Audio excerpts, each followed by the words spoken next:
दोस्तों नमस्कार, मैं हूं दीपक हिमांशु और आप देख रहे हैं text book super coaching. Bihar का बजट 2026-27 आया है और आपके बीपीएससी टीआरई 4.0 में यहां से प्रश्न पूछे जाने के चांसेस होंगे, निश्चित रूप से होंगे।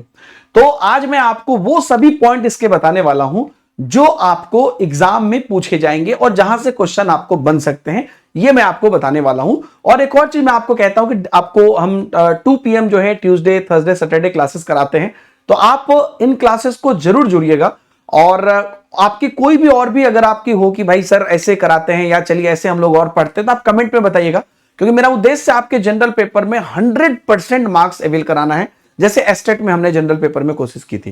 ठीक है, तो एक बार हम आप देखते हैं कि बिहार बजट 2026 जो है ये क्या है और अगर ये इंप्लीमेंट हुआ तो क्या होगा। देखिए दोस्तों, मैं आपको बताता हूं कि कभी भी जब भी कोई बजट आता है, मैं आपको अपना अनुभव बता रहा हूं, या कोई भी जैसे एनईपी ही आई, तो बजट तो खैर आपका हर साल आपको देखने को मिलता है, तो ये जब आती है ना, तो इसके अंदर ऑब्वियसली लॉजिकली कई सारी अच्छी बातें होती हैं और उससे बहुत बड़ा रिवॉल्यूशन भी आ सकता है। क्योंकि मैं कोई पॉलिटिकली बात नहीं कर रहा हूं और ना ही मैं किसी सरकार या विपक्ष की तरफ से बात कर रहा हूं, ना ही मैं इसमें कोई जो है प्लस माइनस लोगों की बात कर रहा हूं। मैं एग्जाम प्रोस्पेक्टिव से बात कर रहा हूं कि हमारे एग्जाम के अकॉर्डिंग क्या है। तो एग्जाम के अकॉर्डिंग अगर देखिएगा तो बड़े अच्छे विजन प्रस्तुत किए जाते हैं और उसमें क्या है और वो डेटा हमारे लिए इंपॉर्टेंट होता है। तो चलिए बजट से संबंधित मैं जो बताता हूं उसमें विकसित बिहार का एक रोड मैप दिखाया गया है इस पूरे बिहार बजट 2026 में, जो मैं आपको कुछ ग्राफिक्स और पिक्चर्स के जरिए मैं समझाने की कोशिश करूंगा और आप लोग देखिएगा। तो वित्त मंत्री विजेंद्र यादव द्वारा प्रस्तुत जो है मुख्य अंश और विश्लेषण मैं आपको बताना चाहूंगा हमारे बजट के लिए। न्याय के साथ विकास की यहां पर टारगेट कही गई है, मतलब कि हम विकास करेंगे लेकिन न्याय के साथ, जो हम इंक्लूसिव एजुकेशन बोलते हैं, समावेशी, इसके साथ करेंगे। तो चलिए, बिहार की अर्थव्यवस्था तेजी से आगे बढ़ने वाले राज्य में शामिल हो रही है, ऐसा बोला गया। और यह बजट रिकवरी से रैपिड ग्रोथ की तरफ एक बड़ा कदम है। रिकवरी क्या होता है? जैसे आपको कोई घाव हो जाएगा तो वहां से फिर रिकवरी करके नॉर्मल होते हैं। तो कहते हैं कि आप एक तो अर्श पे हैं, एक तो फर्श पे हैं, एक तो गर्त में हैं। तो रिकवरी होता है जब गर्त से आप अर्श पे आते हैं, और आपका रैपिड ग्रोथ होता है जब अर्श मतलब गर्त से फर्श पे आते हैं, और रैपिड ग्रोथ होता है जब फर्श से अर्श पे जाते हैं, मतलब ऊपर जाते हैं। तो इनका ये कहना है कि ये अगर सामान्य लेवल है, तो अगर हम अभी नीचे से ऊपर तक नॉर्मल तक रिकवरी वाली हम बात नहीं कर रहे हैं, हम ऊपर तक जाने की बात कर रहे हैं। इस प्रकार की चर्चा इसके अंतर्गत की गई। उसके बाद देखिए, कुल बजट का जो आकार है 3,47,589 करोड़ है। डेटा आप देखते जाइएगा। ये पीडीएफ मैं आपको अपने जो व्हाट्सएप चैनल है दीपक हिमांशु सर व्हाट्सएप चैनल, इस पे शेयर कर दूंगा। व्हाट्सएप चैनल की लिंक आपको नीचे डिस्क्रिप्शन में और कमेंट में मिल जाएगी। ठीक है, ये आपको मिल जाएगा वहां पर। और टेलीग्राम पर भी आप देख सकते हैं, कई सारी चीजें शेयर की गई है। अनुमानित जो आर्थिक विकास दर है जो एक्सपेक्टेड है इस बजट में 2026-27 के बजट में, वो है 14.9%। और राजकोषीय जो घाटा है वो यहां पर आपको दिखाया गया 2.99%।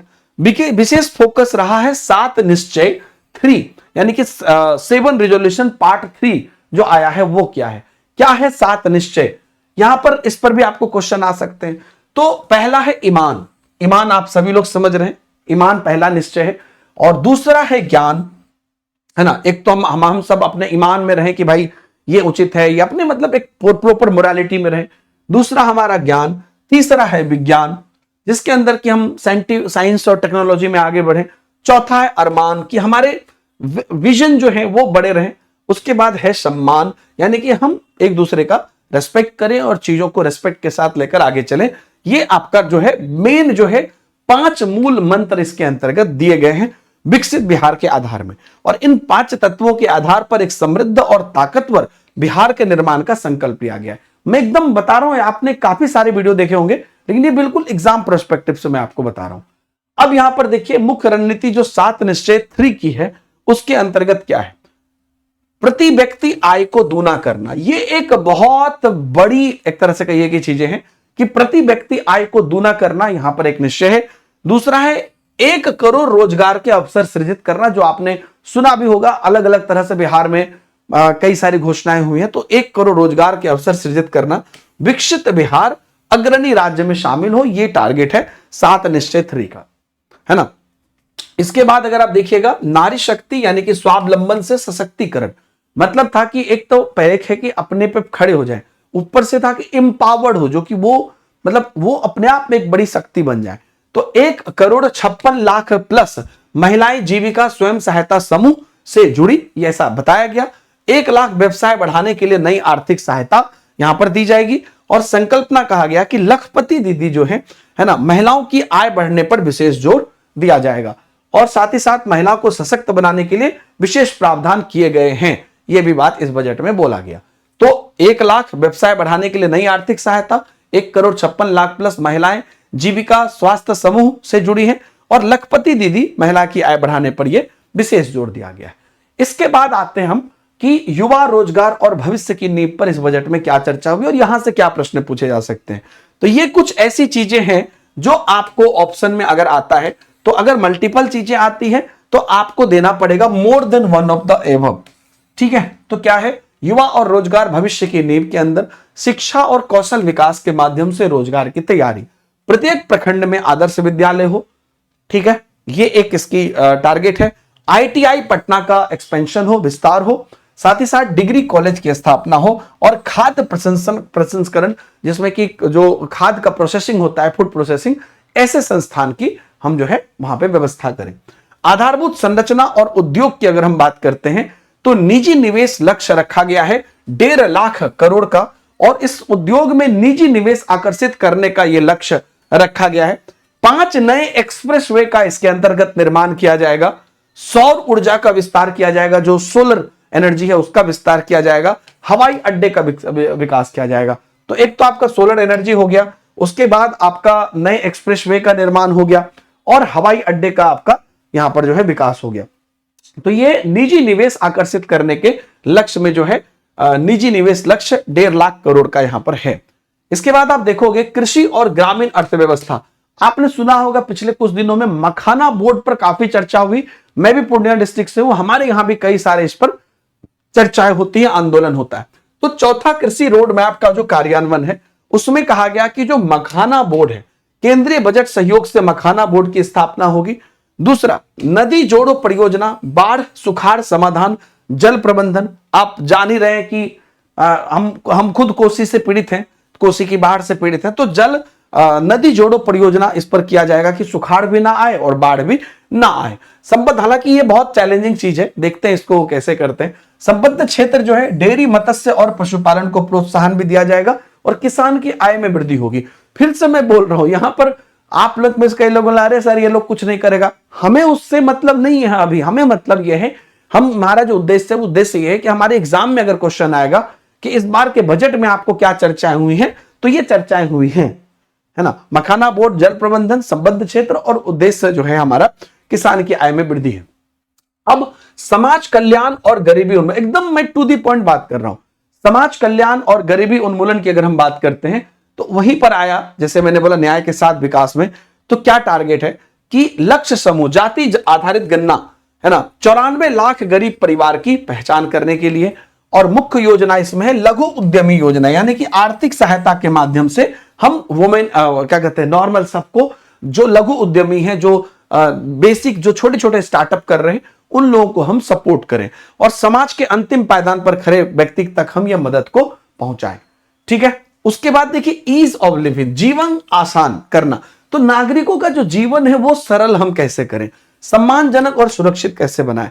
तो सबसे पहले जो हमारे मतलब ओल्ड पर्सन है, दादा दादी बूढ़े लोग हैं, वृद्ध जनों के लिए स्वास्थ्य सुविधा घर पर हम उपलब्ध कराएंगे, ये इसमें बोला गया है। दूसरी बात की संपत्ति पंजीकरण जो है ना, जो रजिस्ट्रेशन आपके संपत्ति का है वो भी घर पर होगा। जिला अस्पताल पर सुपर स्पेशलिटी उन्नयन होगा, यानी कि जो डिस्ट्रिक्ट लेवल पर जो अस्पताल है वो सुपर स्पेशल बनेंगे और बेहतर होगा, है ना। कुछ हद तक चीजें हुई है, मैं अपने डिस्ट्रिक्ट की बताता हूं। पूर्णिया में पूर्णिया कॉलेज, अब क्या कहते हैं, पूर्णिया मेडिकल कॉलेज बन गया है, जो हॉस्पिटल था, तो उसमें काफी चेंजेस हुआ है। लेकिन हर डिस्ट्रिक्ट में आपको जो है सुपर स्पेशलिटी करने की बात की जाएगी। बढ़ती वित्तीय क्षमता की बात करें, 2004 से 2026 तक के सफर में यह दिखाया गया कि जो 2004-5 में कमाई थी वो 23,825 करोड़ थी, और अभी जो कमाई है 2026-27 में वो है 3,47,589 करोड़। ठीक है, राजस्व अधिशेष यहां पर सरप्लस जो है वह है 10,147 करोड़, यानी कि पिछले 2 दशक में बजट के आकार में अभूतपूर्व वृद्धि हुई। तो ये जो बजट है, ये बजट कुछ इस प्रकार से आपके सामने आया। अब पैसा कहां खर्च होगा, अब आगे अगर आप देखिए तो एक तो देखिए कि स्थापना और प्रतिबद्ध व्यय, चीजों जो नई चीजें की जो स्थापना होगी और जो कमिटमेंट किया गया है, इस पर खर्च होगा 2,25,434 करोड़। दूसरी बात, जो वार्षिक स्कीम व्यय है, ये है मतलब एनुअल जो स्कीम पर जो खर्चा होगा वो 1,22,155 करोड़। पूंजीगत व्यय यानी कि जो कैपिटल एक्सपेंडिचर है वो कहा गया 63,455 करोड़, कुल व्यय का 18%। ठीक है, और यह राशि इंफ्रास्ट्रक्चर और दीर्घकालिक मतलब लॉन्ग टर्म विजन के आधार पर कई चीजों में खर्चा किया जाएगा, यह होगा 18.26%। सो राजस्व के स्रोत, राज्य के जो अपने हमारे जो टैक्सेस हैं उस पर अगर बात करते हैं तो कुल अनुमानित जो टैक्स है ना, वो है 65,800 करोड़। कितना है? 65,800 करोड़। स्टाम्प एवं निबंधन से 8,000 करोड़ है। सबसे पहले देखिए कॉमर्शियल कर जो है, कॉमर्शियल टैक्स जो है 44,300 करोड़ है, मेन वही है। स्टाम्प और निबंधन से आपको 8,000 जो रजिस्ट्रेशन वगैरह में मिलता है 8,000 करोड़। परिवहन से 4,000 करोड़ है और भू राजस्व से 800 करोड़ है। और जो नॉन टैक्स रेवेन्यू है, जो खनन या माइनिंग के अंतर्गत आते हैं, वहां से 4,200 करोड़। तो ये जो टैक्सेस है उसकी बात यहां पर की गई। अब इन्होंने ये भी बात कहा कि राज्य और केंद्र में जो हमारा डबल इंजन का सरकार है, तो ये पूंजीगत व्यय के लिए ब्याज मुक्त ऋण की ये लोग काम करेंगे। और मखाना बोर्ड की स्थापना, प्रमुख सिंचाई परियोजना और नदी जोड़ो अभियान जो बोला ये कंक्लूड में कर रहा हूं, और हवाई अड्डा का विकास, इन सब चीजों पर आगे काम करने की और बात की जा रही है। निष्कर्ष यही था कि आत्मनिर्भर भारत, आपने सुना था, आत्मनिर्भर बिहार की ओर कदम यहां पर बढ़ेंगे। और राजकोषीय जो घाटा है, जो मैंने बोला कि 2.99% है, जिसको कहा जाता है कि सीमा के अंदर है, मतलब ये लिमिटेशन में है। फोकस समावेशी विकास पर होगा, जो मैंने बोला था, सबको साथ लेकर चलना और रोजगार, और ये सब चीजें यहां पर आपको बताई गई। तो ये था आपका आत्मनिर्भर बिहार के लिए ये बजट जो अभी हमने आपको दिखाया। आप इस बजट पे अपनी आलोचना भी कर सकते हैं, अपने पॉइंट ऑफ व्यू भी रख सकते हैं, लेकिन ये वो सारे पॉइंट थे जहां से आपको क्वेश्चन बनेंगे और यही सारे टर्म इससे पूछे जाएंगे। ये एक वीडियो आपके लिए काफी है। बाकी नीचे के जैसा मैंने कहा, हमारे टेलीग्राम पर और व्हाट्सएप पर आप हमारे इन सभी डेटा को, इन सभी नोट्स को पा सकते हैं और आगे की क्लासेस के लिए भी जुड़ सकते हैं। और अगर आप तैयारी करना चाहते हैं अपने बीपीएससी टीआरई 4.0 के लिए, तो आप लोगों के लिए हमने नया बैच लॉन्च कर दिया है बीपीएससी टीआरई 4 के लिए, जिसके अंतर्गत आपको मैं एक सुविधा बता रहा हूं। ऐसे तो आप डायरेक्ट 3 महीने, 12 महीने, 18 महीने के लिए हमारे साथ जुड़ सकते हैं, लेकिन एक ट्रांसपेरेंसी के साथ एक सुविधा बता रहा हूं कि आप बस आज 1 रुपए खर्च करिए। टेक्स्ट बुक की एनरोलमेंट लिंक आपको नीचे दी गई है। 1 रुपए के लिए 24 घंटा का आप एक्सेस पा लीजिए, क्योंकि यहां पर सुपर पास लाइव जो है जिसका आप एक्सेस लोगे, उसमें आपको ना सिर्फ बीपीएससी टीआरई बल्कि जितने भी अलग अलग टीचिंग एग्जाम है, हजारों क्लासेस चल रही हैं अलग अलग बैचेस के अंदर, सबका एक्सेस आपको मिल जाएगा। और 1 रुपए में 24 घंटे तक आप अपने बीपीएससी के सभी क्लासेस को एक्सेस करिए, जो चल रही है उसको देखिए, आने वाले शेड्यूल को देखिए। अगर आपको सही लगे तो लेट इट बी, 24 घंटे के बाद वो ऑटोमेटिकली 3 महीने के लिए ऑटो डिडक्ट हो जाएगा। लेकिन अगर आपको सही ना लगे, या अगर आप उसको चेंज करना चाहें या रोकना चाहें, तो 24 घंटे के अंदर आप अपने यूपीआई से ऑटो पे को हटा भी सकते हैं, तो वो भी आपका 1 रुपए में खत्म हो जाएगा। तो ये सारी ट्रांसपेरेंसी आपके लिए रखी गई है, तो मेरा सुझाव है कि आप उसके साथ जाइए, नीचे दिए गए लिंक पर क्लिक करके। टेलीग्राम पर भी लिंक है। Thank you very much.